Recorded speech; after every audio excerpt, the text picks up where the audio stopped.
This is the Jamaica we all desire, a nation that protects the rights and freedoms of its citizens.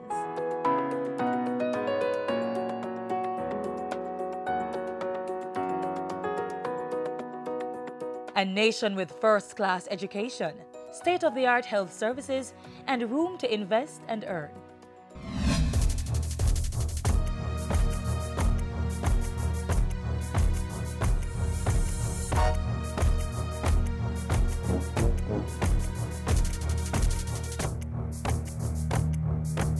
There will be no quick fix. The answer is united, focused, and dedicated effort. The government has put together a 5-point pillar in order to treat with and to deal with the situation.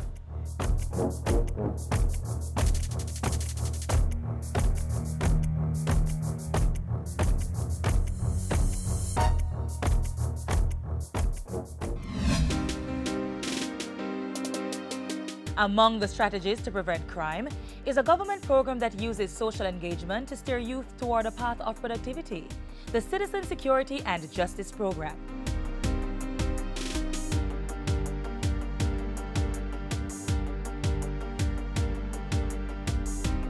Non-profit organizations like the Peace Management Initiative are using alternative dispute resolution methodologies to treat with community-based violence. The earth and the fullness thereof. The private sector is on board, giving Jamaica's youth an outlet and an escape from conflict-ridden environments.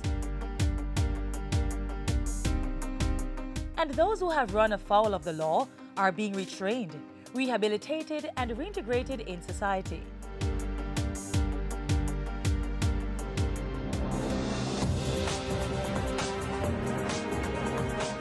We need to leverage the diaspora to advance Jamaica's development objectives. The main engine for diaspora engagement in national security is the Jamaica Diaspora Crime Intervention and Prevention Task Force.